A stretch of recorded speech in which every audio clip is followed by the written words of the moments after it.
stairs around here? Or are you taking the stairs at the far end?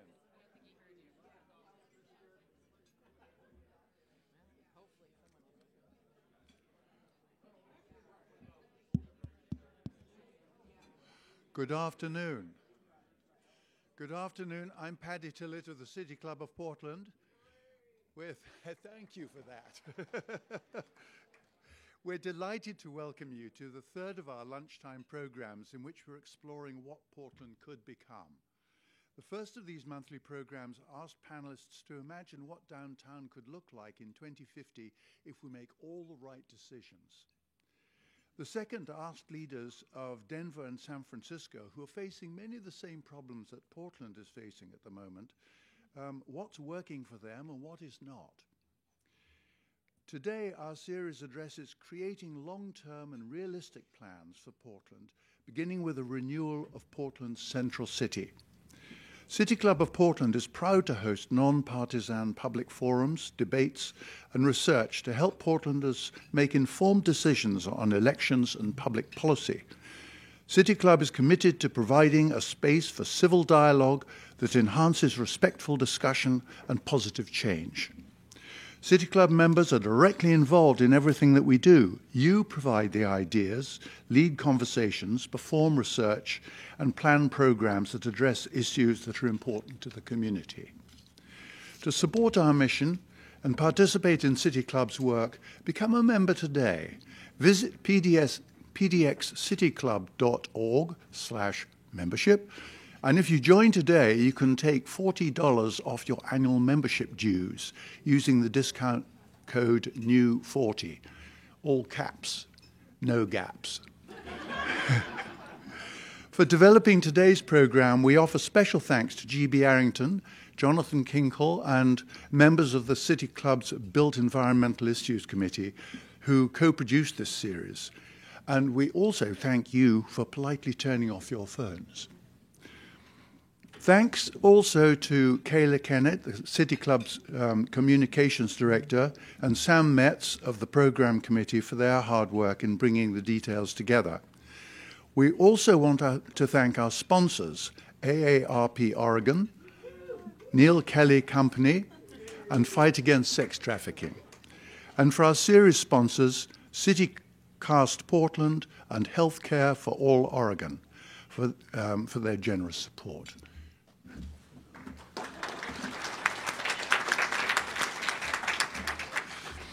To learn about upcoming City Club programs, please visit the City Club website at pdxcityclub.org/events.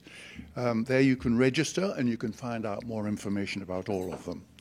In addition to today's program, we will be co-sponsoring a 2-day design workshop, or a charrette, to illustrate downtown concepts at the Architectural Heritage Center on June the 27th and 28th.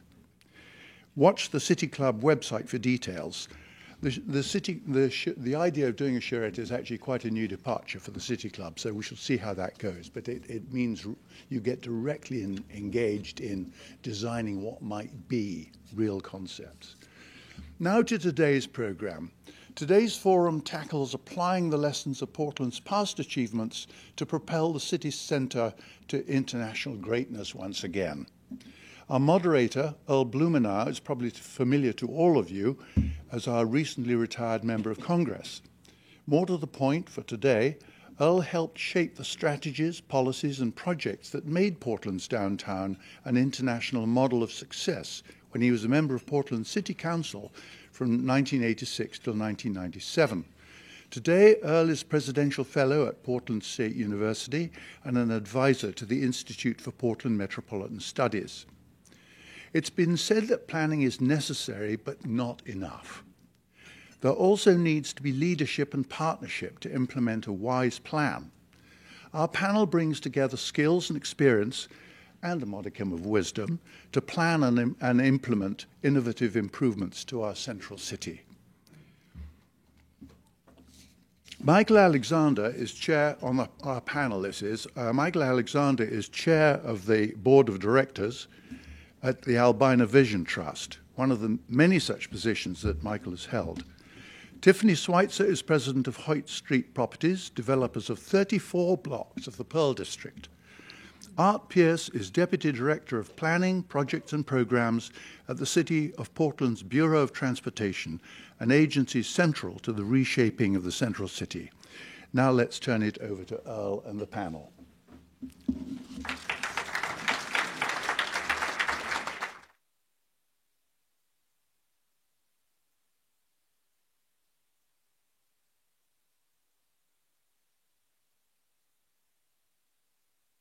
I feel like my life is passing in front of my eyes as I look around the room.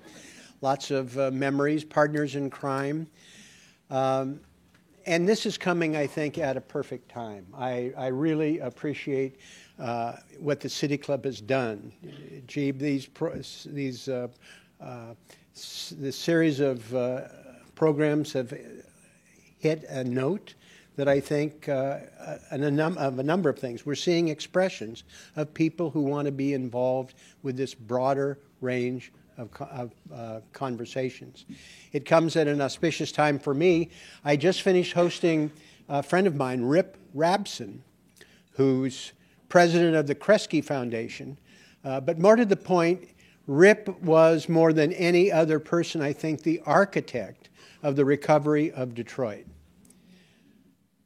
guiding the Kresge Foundation and a plan that he developed that's really fascinating. I have two suggestions for homework here.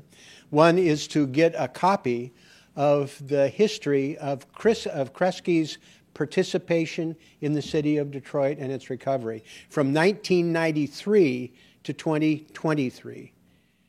It really is sort of a step-by-step analysis that Rip helped promulgate, taking a city that was a disaster.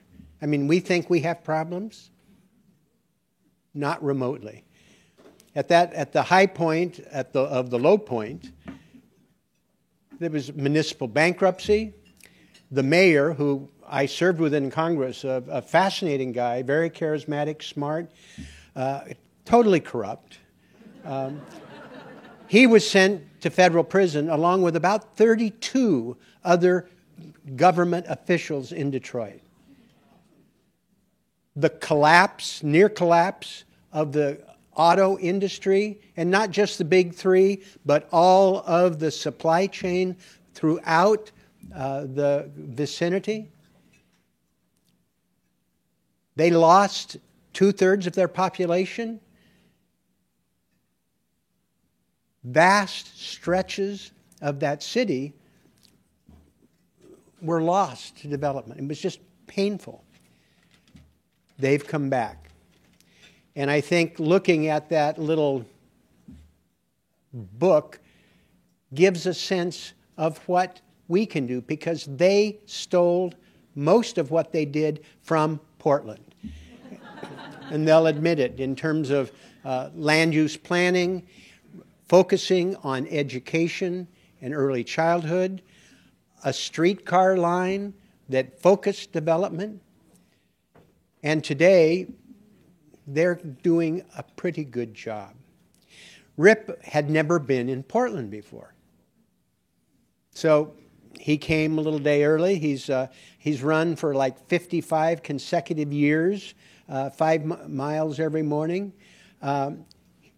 A habit he continued here. He ran to the Selwood Bridge, for example. He was stunned with what he saw in Portland. He kept talking about it. This is terrific. This is amazing. He also went through Old Town at night and got a little different view, understood the complexities that we're facing.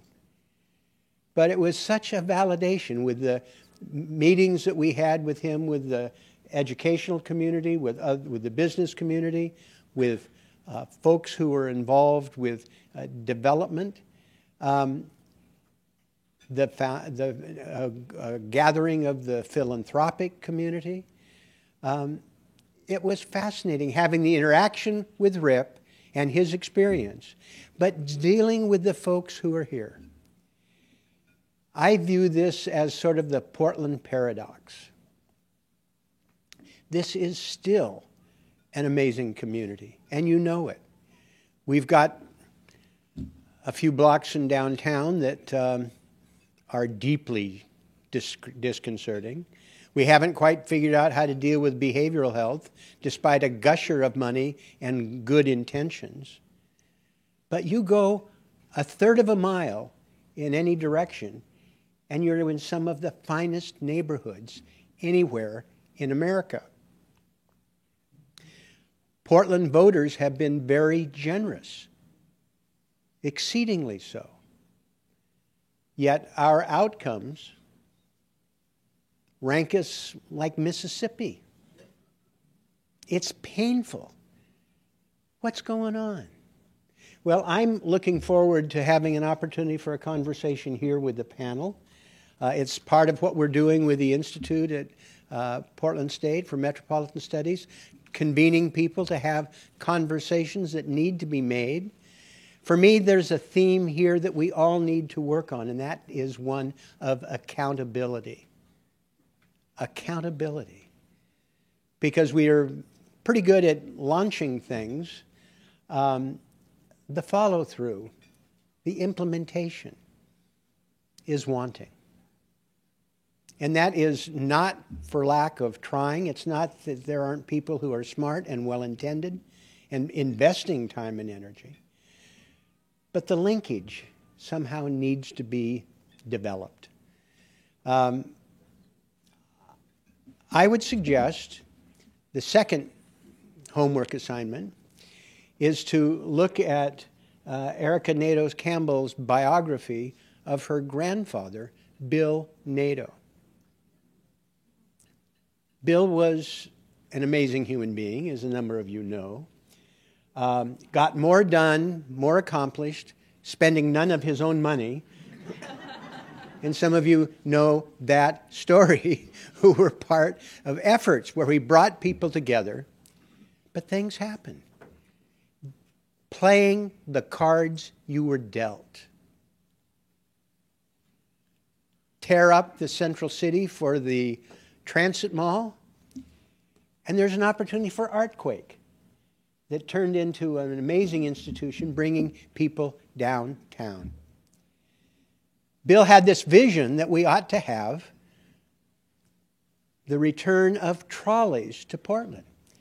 He brought 4 streetcars from Portugal, set them up, convinced the TriMet and the city to allow holiday trips during the holidays to bring shoppers to his places, but to let people have a glimpse of what could happen if we rediscovered our streetcar heritage.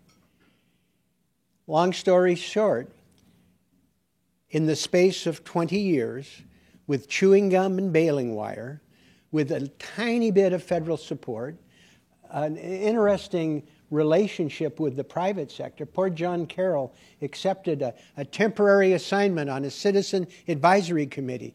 20 years later, John was still trapped and leading tours of downtown development through the Pearl and the streetcar.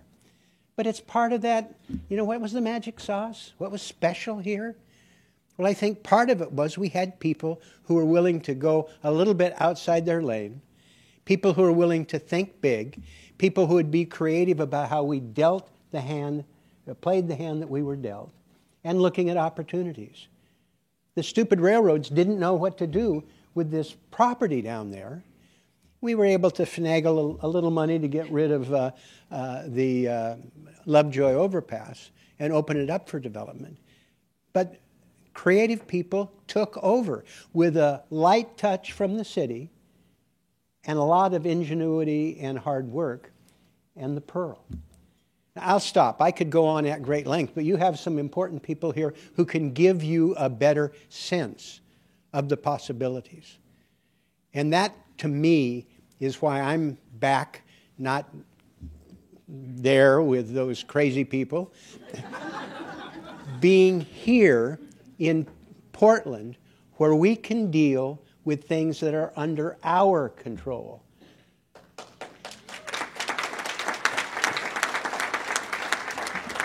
And we're going to hear from 3 people today who can provide some insights. Tiffany was there, as was mentioned, with this transformation of this wasteland and railroads who didn't know what to do with it to a thriving, vital part of our central city. My friend Art has been in the middle of this, I think, as long as I have. 27 years. Only 27 years.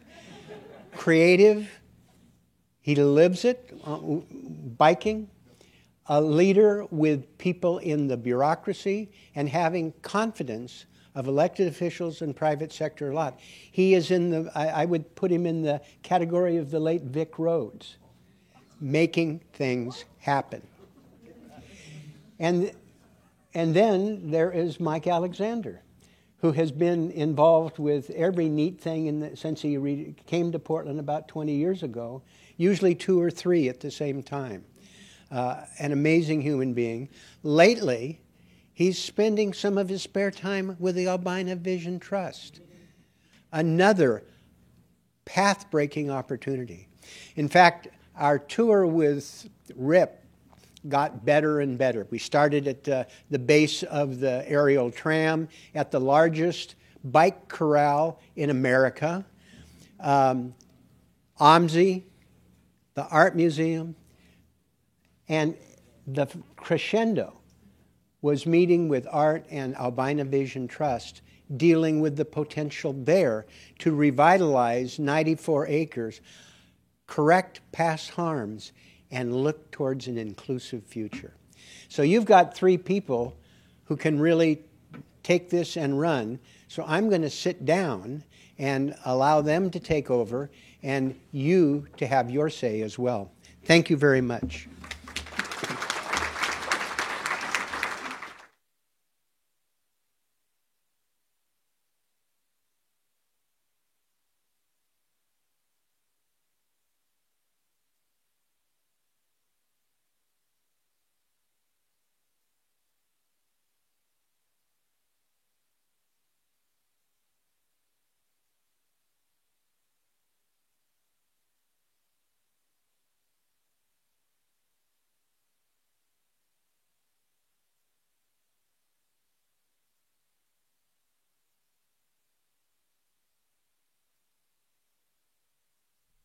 Mike? I was going to hand you the mic. I didn't think that. Okay, great. Well, I don't know that I want to start, but your comments, Earl, sort of just triggered a few things. I've been here about 20 years, and it's the seventh city in a 35-year professional career, and I tell people that of every place I've lived, I grew up in New York, graduate school in Philadelphia, undergrad in Chicago, worked in Hartford, Richmond, D.C., Atlanta, St. Louis, and then here. I never knew where I was going to retire. I know I wasn't going back to New York. I can take 3 days at a time, and then I got to find an airport or a train station and get out of town. But after spending some time here, I knew wherever my career took me, I would end up here. I would be back here. And a part of it, and I mentioned this in sort of the discussion around this, if I was going to be asked a question, ask me why I have such a love affair. And a part of it is that I think this city struggles at the right things. I wish that I could say we succeeded at the right things, but we struggle at the right things. And all of those cities that I mentioned are large, major urban areas, many of whom have significant African-American populations. This is the location where I found my community to be a very small community, but with a unique history that has been a result of Oregon and the way that it has approached racializing policies and practices, and what this community has had to do in order to maintain its resiliency and its joy at the same time. So I am always drawn to what it means to be in a city that struggles at the right things, that I think aspires to now do things a little differently. And that's why the work with Albina Vision Trust is so exciting for me. It is a way of framing a different way of doing business, a different way that is driven by community, that is not wholly reliant upon the comprehensive plan or where city government or county government sits first chair. This is an institution, AVT, where communities of color and communities of conscience sit first chair in determining what we do next. That's a great introduction. Thank you. I think maybe if we're starting with a little bit of reflections, I moved here in 1995 and immediately fell in love with Portland and decided then that this was the city that I wanted to commit my career to and my efforts to. Many people have seen me in various projects and roles over the years. And I think the reason why is it felt as though this was a city, while gritty and not necessarily perfect even in the 90s, especially in the 90s perhaps, was a place that was welcoming enthusiasm, welcoming contribution, and drew you in. And I think the other piece is our understanding of the integral connection between land use and transportation, between community, government roles, and the market, private sector, business, and development. That's where the success comes from. And so as someone who spent 10 years working on South Waterfront, have worked in supporting other things, that's, these success stories that we talk about is when we understood each of our roles and government understood where it needed to play a role and where it needed to get out of the way. And we figured out what we can each do to make that outcome happen. And I think that's sort of key to this conversation today is how do we synchronize the desire to support and help from community together with the role of government and what we can do and with our private sector partners to make some moves happen, rebuild our trust and our enthusiasm again for the city and get some things going. So, yeah. Tiffany, what would it take, in your judgment, to get back into the development business in this climate? A miracle. No. I mean, I probably will not be as optimistic as the gentleman next to me here. I spent my career, my life, 30 years working in the Pearl District from when it was an active rail yard, actually. And some of the old railroad buildings that used to house the workers, I would go and collect rents in those buildings because it was still an artist community then. To shaping it to what you see today, which is a thriving community of, as Earl mentioned, Streetcar, which was a huge partnership we had with the City of Portland, 3 successful parks, and a variety of buildings, rental, for sale, affordable housing. And that was an agreement that we made with the City of Portland. Took us 2 years to actually agree and sign that agreement. This is before South Waterfront and all of the other developments that have been mentioned, OMSI, all of those things. And it was incredible. It was, we didn't necessarily know what we were doing. I don't think the city in some respects did either because it was the first development agreement. But we had people who were leaders at all of the bureaus. It wasn't just, this is what I'm supposed to do today. There were people, and Earl mentioned Bill Nadeau, was shortly after he passed away, but there were people like Bill Nadeau, not at that highest level, but, the Vic Rhodes. If you wanted to make a deal, that's who you went to. And he had great people under him, Vicky Dede and there were planning directors that came and went, some better than others, but they were a group of people that you could get around a table, which was odd to them, and today I don't even know if it's happening, and to say, I need help. Here's what I'm thinking.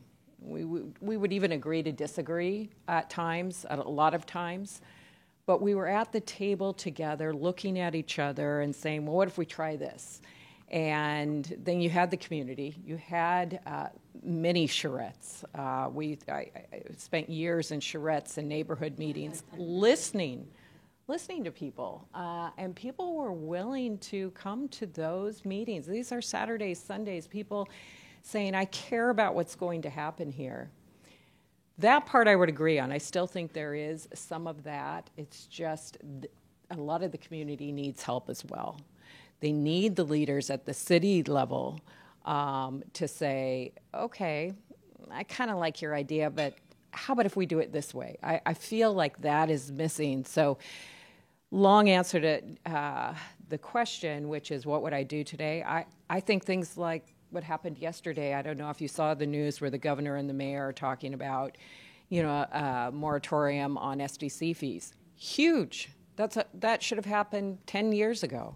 That would help spur development. And one of the things I see when I go into a city, how many cranes are in the air? I don't know when the last time I saw a crane in Portland.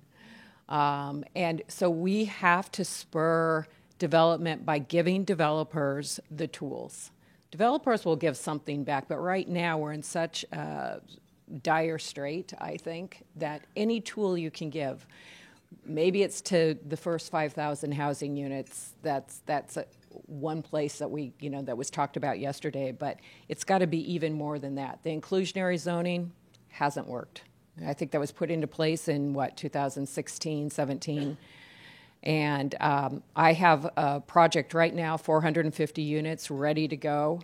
And that developer that we are selling to is saying, I don't know about Portland. The market is scary, and that's a separate issue. But the fees that we're being charged, I can't make this work. So here you have someone who's gone through design review, gotten his project approved, but is just sitting on it. So how do we get that person to start developing again? And it has to be some big moves, and it's got to be from people like the group that I had worked with when I was, in my 20s and had no clue of how important they were. Looking back now, I realize that just we've got to get a group around a table, and not just to keep talking. We do a lot of talking. Hey, Sari, I didn't even see you. There's another person I didn't point out. That's how parks happened. That's a person who cared. So anyway, I'll stop talking. I've talked too much, but Earl, how long of a list would you like? Well, let's keep going.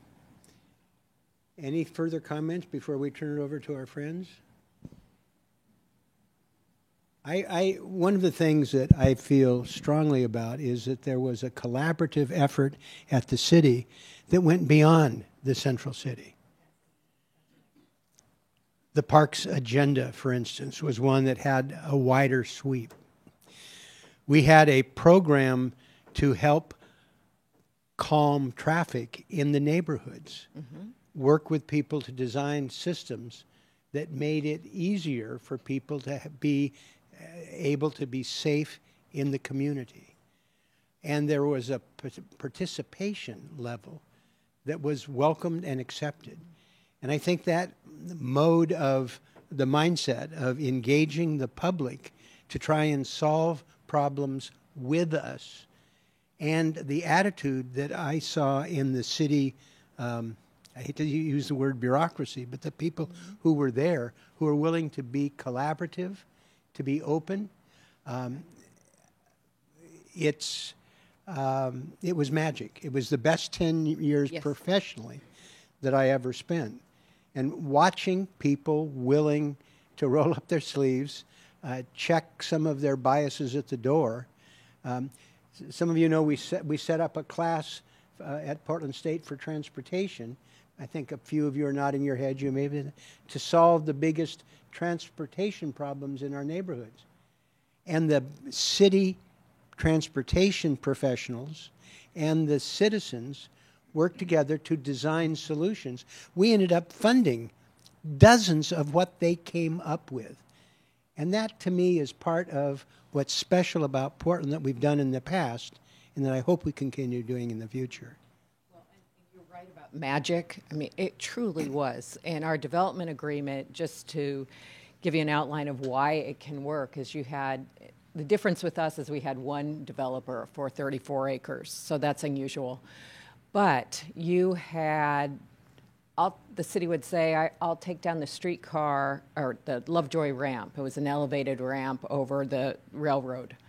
But in return, this is what you have to do. You have to raise density because we only had to build 12, 14 housing units to a block.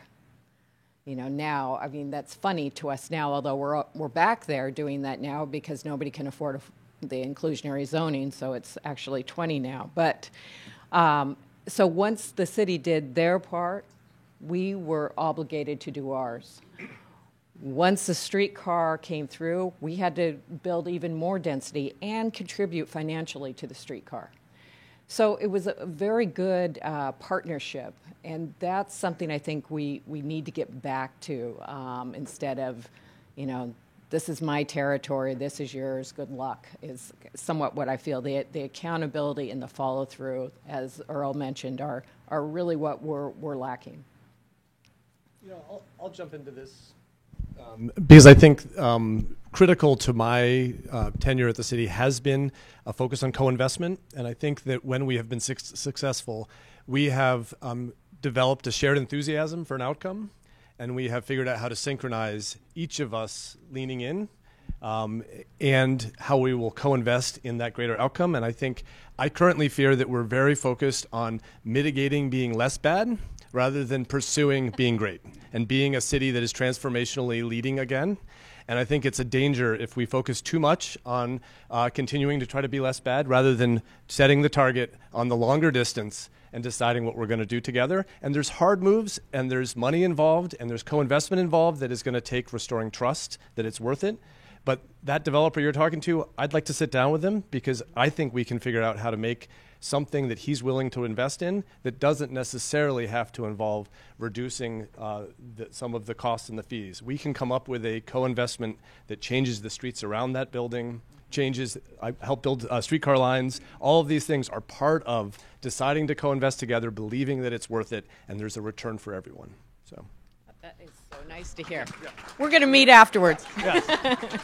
After I got called Vic Rhodes, I got to live up to it. I didn't call you Vic Rhodes. No, I know. Well, next time you check in, we'll see what she says. All right. Yeah. Well, as a non-developer and a non-transportation subject matter expert, I'm kind of, I actually find myself in agreement with much of what's been offered. It's all true. Yeah. But I also know that in going back to a different time in the city, if you peel back the onion, you will find out, like COVID, when they said everybody is in this together, but we're in different boats. And the experience of that is very different. And I think what we have been very cognizant of at Alvana Vision Trust is making sure that we do not read the headline and not unpack it in a way that begins to talk about disparate impacts. Yeah. You know, you don't have to go much beyond 82nd Street to know that even during the good old days, it wasn't the good old days. You did not see the parity in investment. You saw a tremendous disparity in disinvestment and displacement. So I think we have been thinking about how do we create a framework that brings a way of looking at creating communities, and we want to mitigate harm. We want to remove barriers to development, but we also want the creation of communities that are other than market driven, because that you begin to see has a very different impact on individuals who find themselves outside the circle of engagement or the target. And I think that's, as we look at AVT and Northeast Portland and our location, those 94 acres, prime opportunity to almost serve as a stem cell. It can be created in the way that we envision community, but it's community. It's going to be created by folks, you know, I think about developers in two camps. They're mission-driven or margin-driven. If we can find those folks who are equally balanced between those two, it allows us to now create communities that allow them to maintain an ongoing presence and engagement in that space. So it's not build it and move. It's build it and create a root system, support the families, support the businesses, support the faith communities, bring in the arts. I mean, there's so many things that go into the threads that create the fabric of community that we need to be as attendant to that today, in 20 years and 30 years. I love the fact that there was a focus on where the city is in 2050, because this isn't a 5-year plan. It's not a 10-year plan. It's got to be something that allows us to continue to track a North Star of opportunities that begins to create spaces and shade for trees that, we're going to plant today and we'll never see the shadow of. That's the opportunity that we have.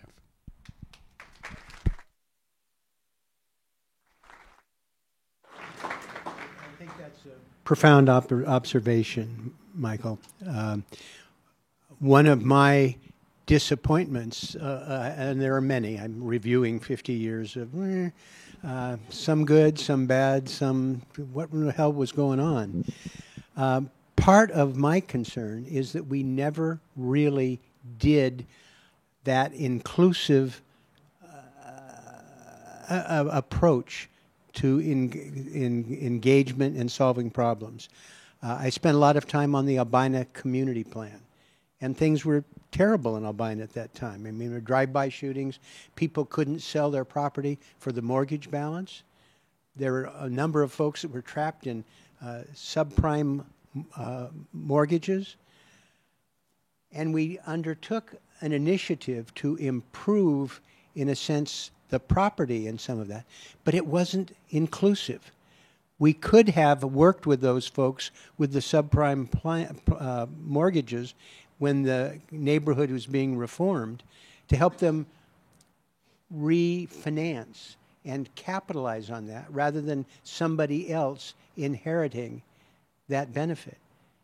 We were much too limited in terms of the scope of engagement, and that haunts me in terms of we've seen a lot of people make a lot of money along Alberta, but not the people who were basically in that neighborhood. And it didn't have to be that way.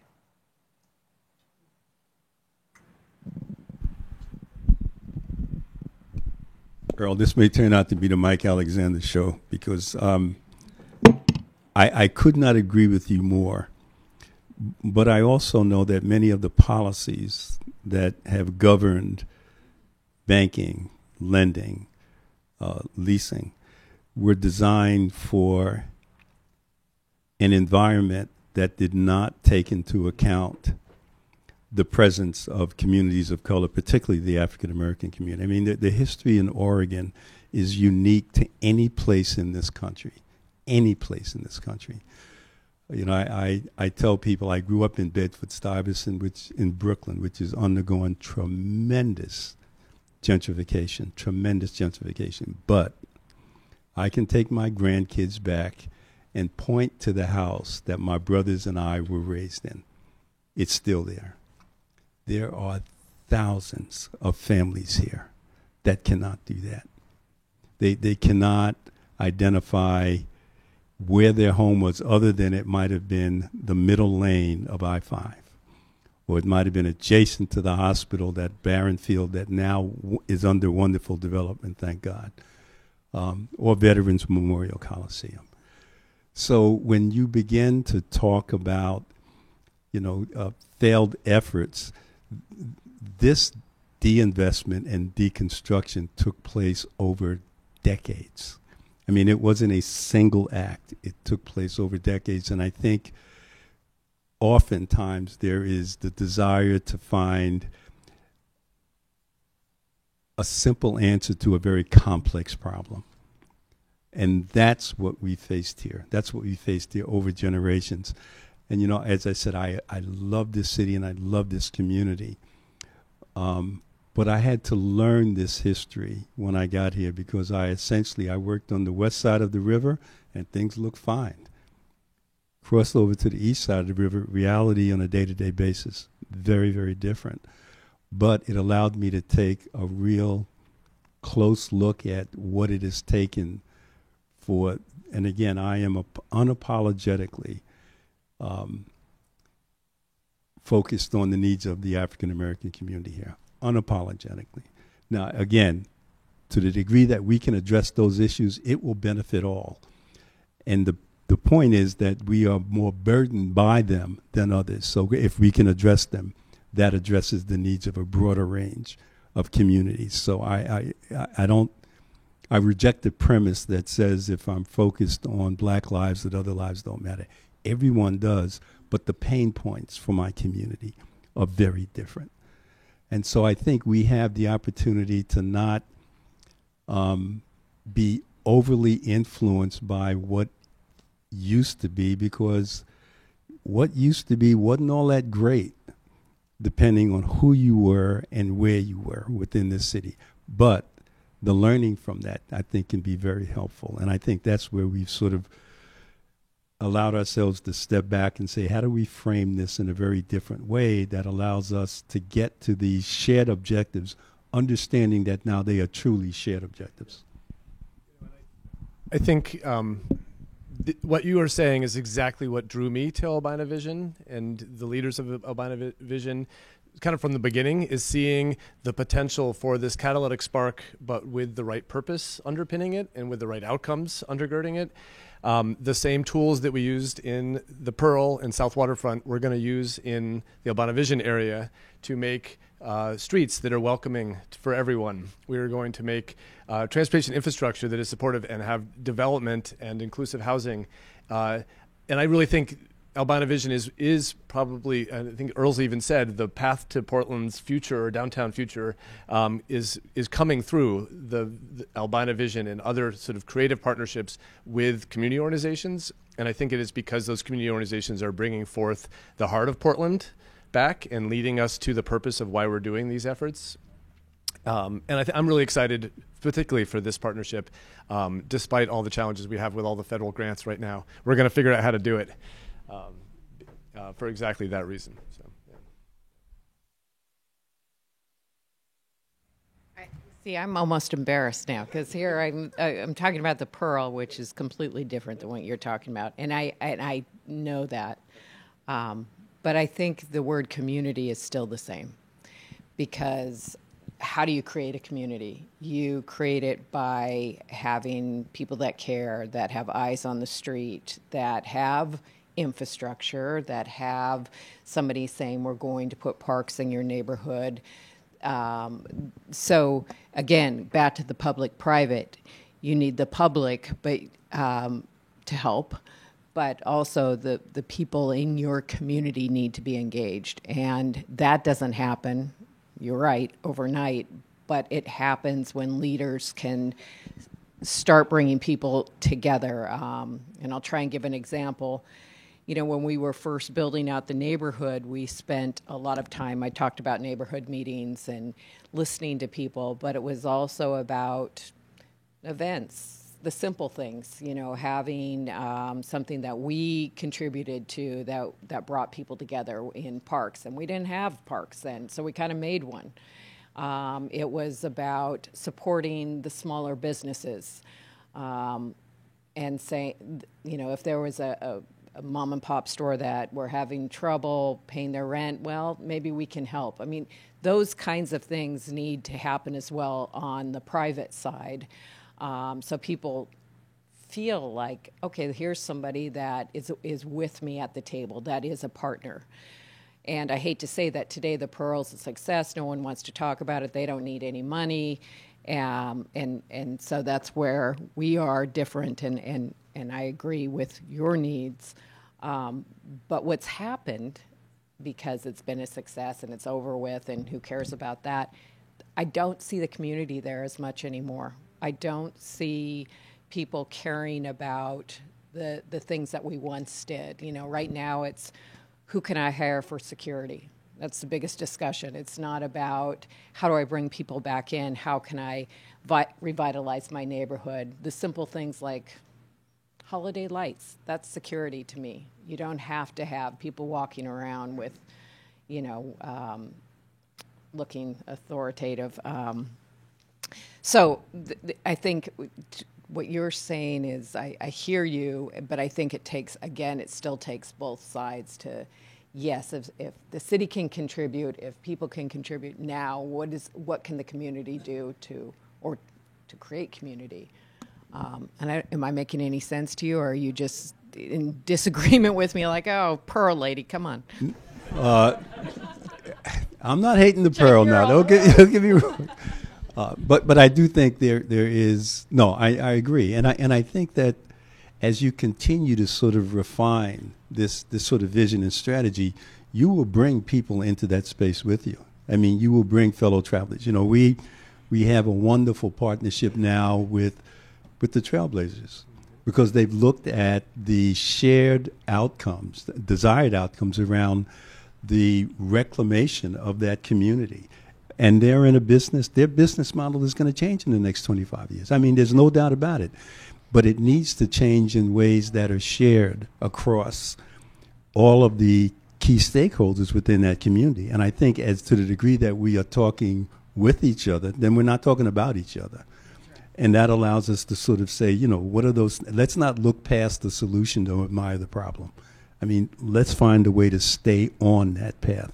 And, you know, we will be announcing later today, I can't speak to it publicly, but a partnership with one of the institutions of higher learning, one of our institutions who are going to be our partner around the focus in education and child-centered programming. We're doing the same thing again with the Trailblazers as it relates to our time in Salem. You know, are we approaching the legislature asking for the same things that are going to support the development there? So I do think, you know, people can come into this space being who they are and what they do, but it does allow us to say, okay, how do we now create a path that is a shared one that will benefit both of us going forward? And I think one of the things that you also mentioned was time. We're building blocks for the future. But I hear that so much in Portland. You know, we're working on that. We have a steering committee. We've put together we need things to happen now in our city. And I'm glad Earl's back, because we need that leadership. I just feel like we talk a lot here and we have a lot of good ideas, but implementation needs to happen, you know, not 10 years from now. We just spent 10 years. I'll end there, because I think that's what we need to be doing as a public and private. And that's a great point for us to turn this over to you. Typically, City Club people have something on their minds, embarrassing questions, provocative comments. Sam's got a microphone, and we encourage you to be able to speak up. How are we going to do it? Are we lining up over here? We are lining up over here. We ask that you keep your question, as opposed to your polemic, to under 30 seconds. And I will remind you to get to your question should that be necessary. Would you first please state your name and whether you're a City Club member or not? Wynn. I get to hold. Okay, Wynn Wakala, City Club member. I'm an optimistic person. I'd like to hear from each of you, including Earl, a good project that you worked on that was favorable, that you think could be an example for the future.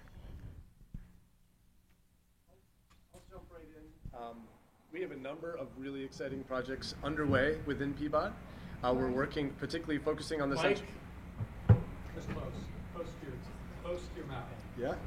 It seems Hello. That one's going. I think just quickly speaking to a number of Central City projects that are currently in construction. 4th Avenue, which is just less than a block away, will have a new priority bus lane and bike lane going in, rebuilding all the street lights all on the street, and new sidewalks. Peabody has a number of downtown plazas, creating gathering spaces. We're working on furthering the green loop, such as where you go to the Flock food garden, food carts recently.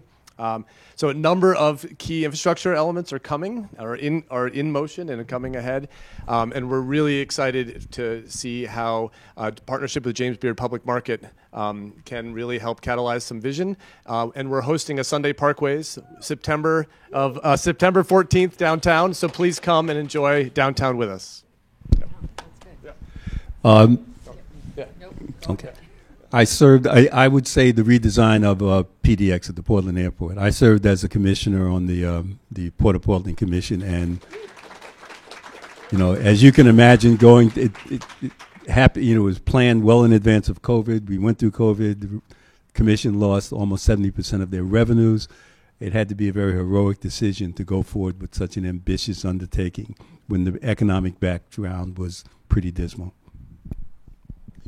I think we have a project underway with Portland Office of Transportation extending the streetcar from Johns Landing to Montgomery Park through the old ESCO property, Vaughn Street baseball field, that will open up thousands of housing units.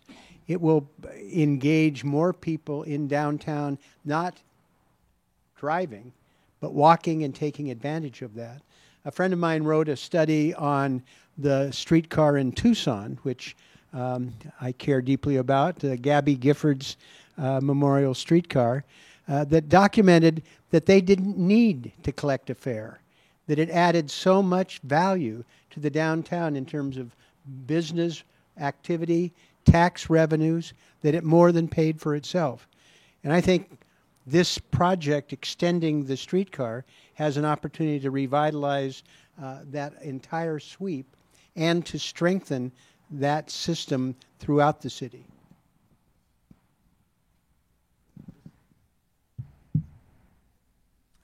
Tiffany? Jeez, let's see. The first thing that came to mind, strangely, is when I said on TriMet was the latest bridge, the crossing from the Tillicum. Thank you. One, it's beautiful, but also it's access from the east side to the west side, a pedestrian bridge, the Tillicum Crossing Bridge. So that to me kind of talked about what Portland's about, our bridges, but also how people get around. I don't know. It's beautiful. So. Chris Smith, City Club member. Tiffany, you were pretty clear about your opinion of inclusionary zoning. I will tell you that in 12 years on the Planning Commission, there was no vote I was less certain about than the vote to support inclusionary zoning. The policy goal is laudable. We want to make sure that our most vibrant, highest opportunity neighborhoods have a mix of incomes, that we don't sort our neighborhoods by income. My friends who support the policy tell me that we've now recalibrated it so that the tax incentives actually fully fund it. My question for you around your opposition, is it just miscalibrated or is it a fundamentally flawed idea? Fundamentally flawed idea. Can you say a little bit about why? It doesn't make a lot of sense in terms of, okay, forget about, the developer has to pay more. Okay, let's set that aside. How does it work? How does it really work? So you have people, and let's use the Pearl, perfect example, that are paying the highest rents in the city, but you've allowed, I think it's 80%, it's been so long for me, that are living in the building and they can't afford it, let's say, down the road. How does that work? How do you keep people in the building? How do you manage that? How long does it take? Are there issues? If there are, how do you deal with that? And then there's the dollar amount. Just by itself, it's a huge number. If you say, I'm not going to have this in my building, inclusionary zoning, but I have to pay what, $8 million? Well, now I'm not going to do the project. I mean, the reason I say it's fundamentally flawed is because we all jumped on the bandwagon before it was put into place to get our projects approved before it went into place. And there was a huge line of people at the city at just trying to get that done. Since that time, I don't know how many of those projects have been built. I don't know what new projects. I mean, you would have to point Chris to, and Chris, just some background. We've sparred over the years, and this is my example of agree to disagree. I saw Chris today. I was so happy to see him because he's done so much for the city. We worked together. Yes, we have. And I say it's flawed because at the time that it was going into place, I've never seen such a group of people, developers, say to the city, can we sit down and I'll show you why? I will show you my pro forma. I will show you the numbers. I will demonstrate why this doesn't work on the financial side. and it fell on deaf ears. And there is not a lot of housing being developed. I'm not sure what numbers you're quoting, Chris, but there's just not. I mean, back to the cranes. There's just not development happening, and that's a big reason for it. Come on, let's still talk about it. Ted Kay, City Club member. Not a question, but an announcement. We have leftover food. Pick some out on your way out. And our panelists are invited to take food as well. Okay. I'm John Russell. I've been around the block for a number of years, and I know each one of you and admire you deeply. But the central topic of this whole program has been the Central City. And there's an elephant in the room, because in early 2020, this was a city that Charlie Hales called the best European city in America. It was. And a lot of the reasons are the work of each one of you. COVID destroyed the central parts of every American city, but Portland has not come back, and other cities have. There are brand new skyscrapers built in New York and in Chicago, and the difference is employers, both public and private, in other parts of the country are requiring their workers to come back full-time. For example, it's unconscionable to me that the permit department is trying to do this with Zoom.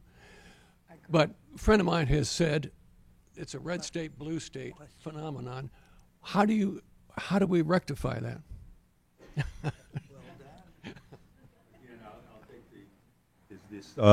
Okay, is the mic on? I'll take the position of being a non-developer. But, John, there's an expression that says, never waste a good crisis. And when we look at the displacement of workers downtown, when we look at the financial crisis that Portland Public School System's in their administrative headquarters, I mean, we have the opportunity now to use an alternative strategy around activating downtown. Let's relocate the administrative headquarters of Portland Public Schools to some of this capacity that exists downtown. It will bring in 500 people a day. It will get the school district out from $8 billion. There's two empty courthouses, as you know. There you go. $8 million in deferred maintenance. The seismic cost, if they decided to just bring it up the cost, would be an additional 80. So there are opportunities now for us to figure out, we're in the room for the same reason, but we can bring different strategies to it. And I think that's one of the things that allows us to sort of get past what used to be to what we want to see happen going forward. So appreciate seeing you. It's great to see you again. I think you're keying in on the fundamental key question here. And I think one of the sort of failings in recent years is we've forgotten that the Central City itself is a neighborhood. And it's a neighborhood with an ecosystem. It needs to have supportive infrastructure that makes you want to be there, whether you're an employer or a resident. And I think we lost track of that and have not attended that. The streets in the Central City are the same as they were in the 50s, essentially unchanged, other than a couple light rail lines. We're still not treating the Central City as a neighborhood and talking with potential employees and employers or potential residents about a new neighborhood that is one that can be renamed, like the Pearl. That was a creation of a new name that brought an image of a new potential neighborhood. And I think that's the conversation that we are having. I think that's the provocation of the City Club in this conversation, is saying, how do we have that conversation about what is the neighborhood of 2050 that we are, again, going to figure out how to create together. So, yeah. Okay, so I'm glad you talked first, because I thought if we're not on the same page. Thank you, John. Thanks for. It's one of the things I wanted to say, but thought I'd better mind my P's and Q's when I first came here. It infuriates me how I can't imagine building a building today on Zoom. I mean, looking at materials, looking somebody in the eye, body language. It's right now trying to get a call back. So Earl's first question to me, what would you need to start developing again? The city to be working, the city to be at a desk, to look you in the face. I just, not only does that help if you're trying to accomplish something, but just think what it would do to downtown, to have people down there, to help small businesses, to help businesses, to help clean up the streets, because the more people we have, it's the biggest issue, and I don't even know why it is one. It's just, thank you for asking or stating, because I couldn't agree more. There's going to need to be a pretty significant adjustment to the mindset. We have the second largest contingent of remote workers in the country. People have gotten the habit of not coming to work in a traditional sense. There are a variety of reasons for that. Family, childcare, safety, convenience, concerns about downtown. But it's going to take a full court press. Part of it is government policy in terms of requiring certain people to be on site. Part of it is our work to continue to make downtown a place that people want to be. More opportunities, more restaurants, more creative activities that provide that energy, that make it desirable. A lot of people don't want to be locked up at home, but it's not welcoming. So that's part of what we do with safety, security, vitality, and policy. And it's a combination of those things that I think is going to make a difference. And I appreciate what our mayor has done in terms of setting a marker for things that are under his control. But I think it needs to be a broader net that is cast, because this isn't going to change overnight. And part of it, of course, is how we repurpose certain office space, because we're never going to have as much activity in a traditional office sense. People have found they can operate reasonably effectively in a different mode. So we've got to deal with that mindset as well. But it's a full court press that everybody's going to have to be involved with. Hi, Craig Mossback. I really appreciate that you all represent different sectors, government, nonprofit foundations, developers, and we've learned what each of your sectors can do to help push Portland forward and what you might need to do that. So those of us in the audience who don't work in those sectors, members of the public, what suggestions do you have for us to help the city push forward in this way?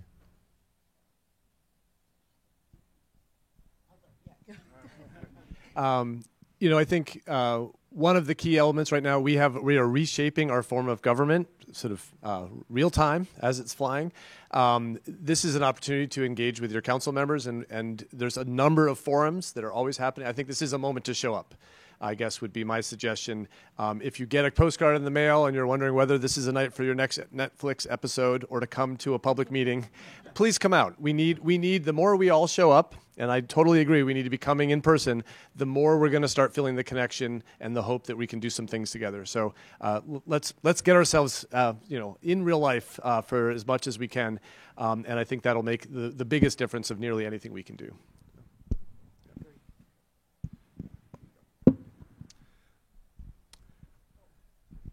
Thank you. Michael Rice, a City Club member, and we're happy residents of the Pearl. Some of my question, I think, has been answered just in the last few minutes, but one of the specific granular things that needs to be addressed in downtown and in neighborhoods like the Pearl is vacant ground floor retail space. I know that's partially because of our online shopping environment, etc. But I'd be very interested in your ideas about this, perhaps a symptom of what we need to do. No, I couldn't agree more. We, just to give you some background, we used to own all of the retail. We built it, we owned it, and we sold it. And so I think the group is out of Texas that now owns it. Not familiar with Portland, especially with what's happened in the Pearl. And so we definitely need to be talking to them. You know, there's so many buildings that have a voice, and I don't think we're using that voice back to community again to say, how can we help you? This is what we'd like to see. And that particular group sits on all those HOA committees. There's a representative from that company that sits on the HOA boards that are formed for each of the condominiums and apartments. And that person we should be talking to and saying, help us. I don't think that's happening. I would.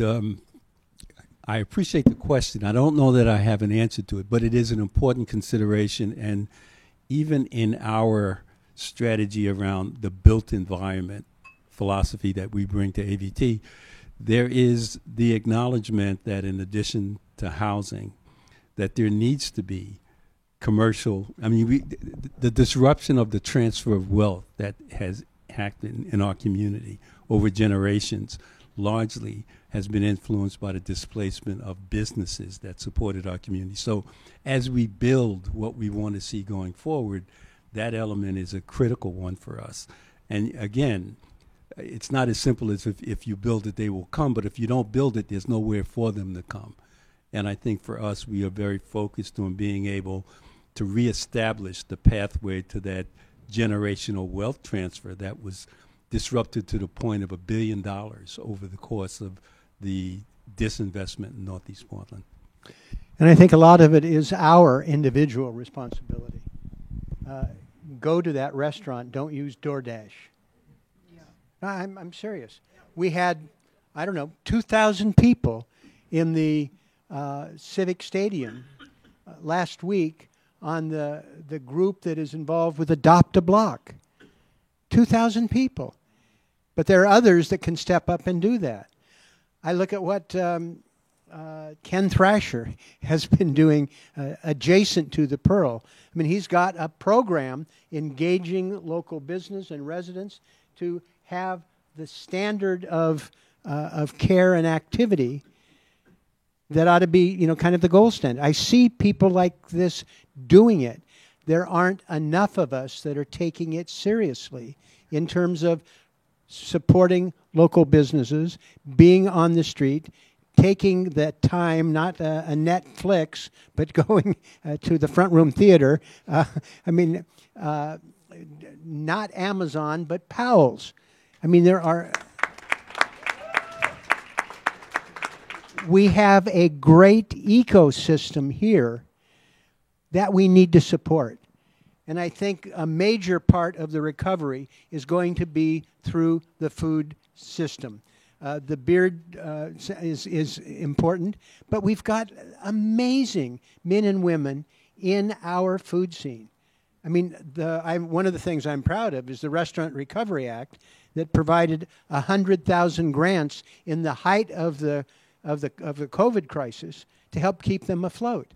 But we need to be doing our part to deal with this rich mix of activities that are some of the finest in the world, right here in Portland. I mean, providing support for these efforts. What we're going to do with parks and open space. People take advantage of the Pioneer Square, which is one of the preeminent public spaces in America, to be able to support the programming. I think a lot of us during COVID, myself included, got lazy. Didn't spend as much time out interacting and supporting, dragging people with us out to eat or doing something in the neighborhood. Robert Putnam wrote that famous book, Bowling Alone.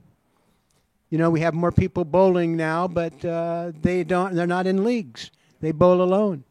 He wrote a second book called Better Together. And there was a chapter about Portland.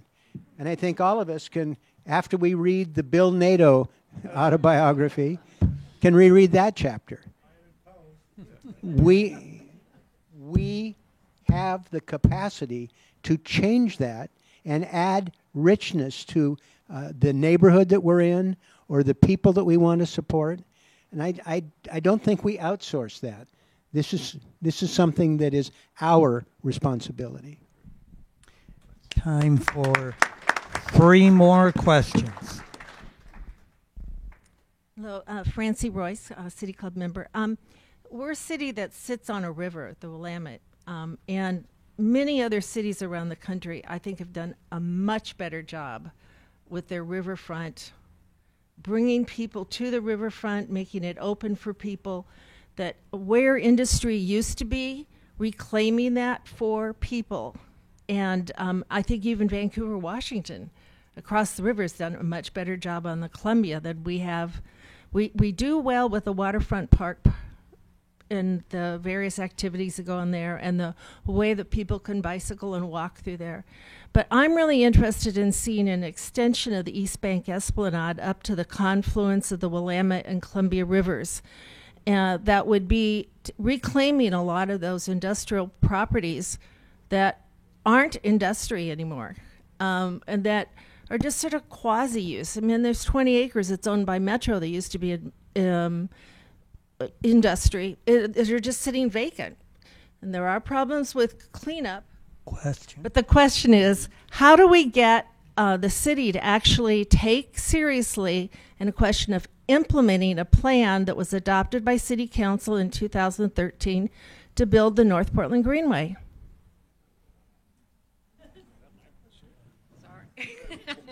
Zara, you want to come up? No.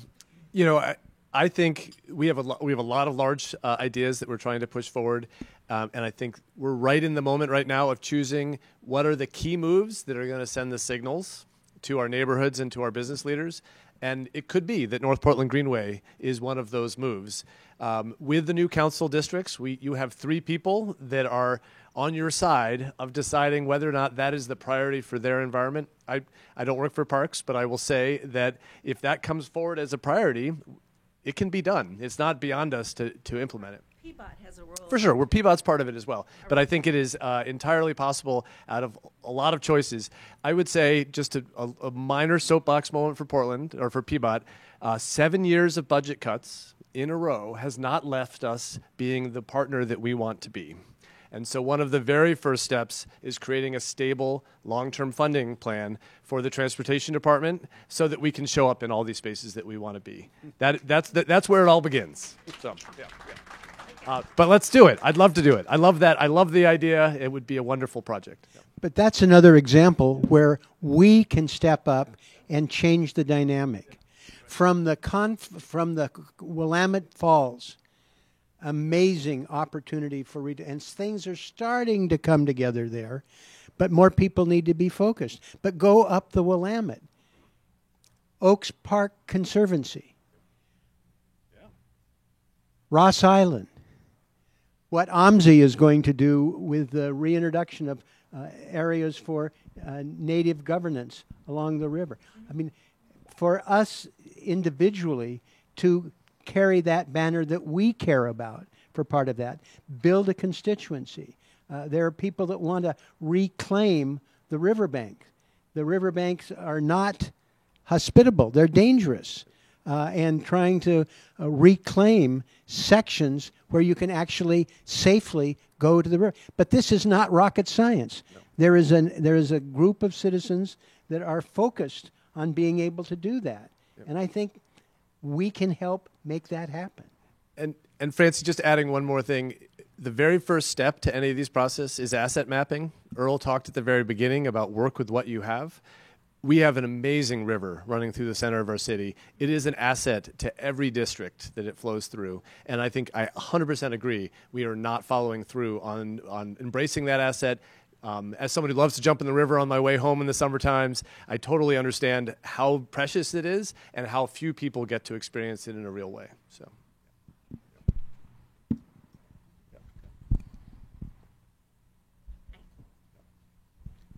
Oh, perfect. Hi, thank you. My name is Jerry Stroop, and I'm here as a citizen today, but I do also work at PBOT. And I really appreciate the conversation today. And I was not expecting to first hear a little bit about Rip Rapson at the beginning of this. I moved to Portland from Detroit in 2017 and had moved to Detroit in 2013, right around the bankruptcy as that was all hitting. And I would not have expected after a few years living here that so often our attention would be redirected to Detroit about what are they getting right and what Portland has to learn. And I appreciate that you brought up the big three, but I also recognize that so many people don't know the big five or more philanthropic organizations in Detroit that really were such catalysts for all of that transformation. Kresge Foundation, of course, being one of the biggest. So my question is really, what do we do here when we're lacking that philanthropic presence? It's something that I've just noticed as I've been here and learned that seems to be so lacking. And we've talked about people coming together, but where's the energy to act and that momentum to act and see things through? And that really, those actions often are very risky, and they require some seed funding to help people take that leap of faith. I had a second question about community, but I think y'all are doing a great job covering that, about how to cultivate it. Is something I really noticed in contrast coming from Detroit with such a contribution mindset, because it's not as easy of a place to live, to that kind of consumption mindset I have felt here. So appreciate the comments you've had on kind of cultivating that community sense. But thanks. Well, we have a huge community foundation. The Oregon Community Foundation has $4 billion.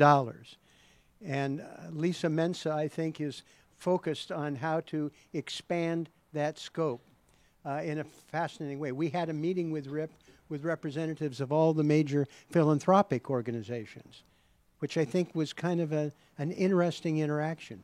Again, we have more potential here and an opportunity to redirect some of those. Encouraging people with family funds to be able to focus on some of these other priorities that we're talking about, whether it's parks or transportation or kids. There's a lot of money that is on the sideline, that is locked up in individual funds, and they're parceling it out in modest sums so that it lasts for another 100 years. Well, no, we ought to have a motion that makes sure all of these funds are exhausted in the course of 10 or 20 years in the lifetime of the donors. I mean, there are ways to change that mindset. But I will go to my grave convinced that there are more people in Portland now who can write inflation-adjusted million-dollar checks than ever before in our history. They have other priorities, which we need to respect, but how do we help engage them in these other things that seem to touch people? The Albina Vision Trust has made, I think, an extraordinary step in broadening that scope. We had the opportunity to speak with Rip while he was here, and one of his takeaways is that for such a vibrant urban community, there was a conspicuous absence of a Portland-focused foundation. I mean, we OCF. You know, I think OCF has got to cover a broad waterfront, and I think there's always the temptation about it being overly dominated by Portland, so that there's a focus on making sure that we are, field to farm. He just said, I wonder what would be different if there was the creation of a Portland-centric community foundation. Not to take away from OCF, but in some ways to allow each of them to target a geographic expanse and issues that are unique to the geography they serve, and that right now it is very broadly distributed and I think very effectively distributed given the set of stakeholders. However, there's a greater and lesser of equals when you try to take that on.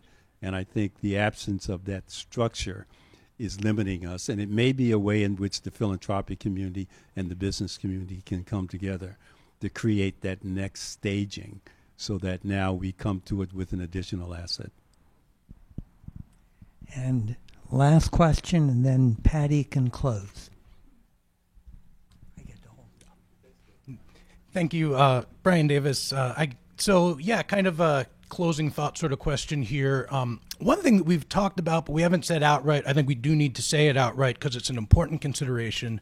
Portland is relatively unique, and its downtown's recovery is uniquely challenged by the fact that a majority of our population lives across a main river from our downtown. Depending on how you consider Pittsburgh or New York, there's really no other city of our size that can say that. For most of our history, certainly since the 1970s and the modern downtown planning kind of came online, we've relied on people crossing that river twice a day for the purpose of coming to work. I'm in wholehearted agreement with the idea that I wish that we would have this return to work. I know managing students, managing younger people, that's particularly challenging as you go down across generations there. But my concern is that it's a wish, and just as we saw the decline of retail, the death of retail as they call it before COVID, we were already seeing sort of the signs that people didn't need to come together in person to commerce, to transact anymore. Question. COVID killed that right away, but my question for you is, what can we do right now if that economy never comes back to get people downtown? I'll give you mine. We rebrand this whole area as a food destination. We try to fill all those empty hotel rooms with tourists. I'll give you Tim Davis's, who I know is watching on the simulcast, no relation, ban cars on NATO. I would love to hear yours. Yeah, awesome. Yes, I think going back a little bit to what I was talking about earlier about downtown used to be an attraction and a destination, particularly because if your office was downtown, there was some cachet to it and you were going to run into other people who were doing work downtown. That's no longer the formula. We have to let go of that as being the primary formula, and it's now needing to be that downtown is a particularly special neighborhood, that downtown is the most European neighborhood in the country, and you come to it as a tourist or as someone who wants to live there or wants to come visit it because it is uniquely offering something different. And I think that's to me, that is the critical formula. I think you're right that food and the James Beard Public Market and our other sort of culinary offerings here in Portland is a international destination, and we should be lifting that up as part of downtown's recovery. And I think the ingredients are already forming. We just need to lift it up and really come together and enjoy it. Actually, a pitch that is not public, but I'm going to say it because I'm here anyway. We're scheming that the September 14th through 12th through 14th weekend of proposing to do a Portland staycation weekend. So you heard it here first. We've got meetings next week to talk more about it. I'm sure they're going to be mad that I just already talked about it. But get your hotel room now, because for real, the weekend of the 12th to the 14th is going to be filled with activities all throughout downtown Portland. Timbers game, PDX Pop Now, Sunday Parkways already are anchors to this weekend. It's going to be a vibrant weekend that we can all enjoy downtown. It's going to be great.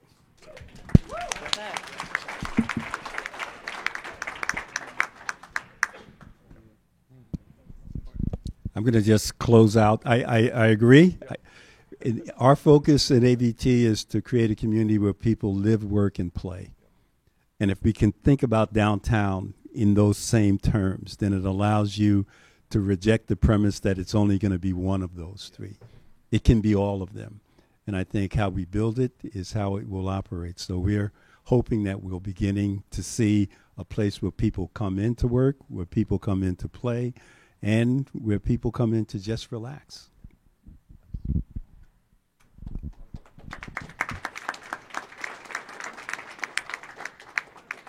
Thank you.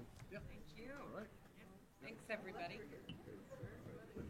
Well, we are out of time, so that does conclude our program. But thank you very much to Earl, Tiffany, Michael, and Art for really a dynamic discussion. Thank you so much.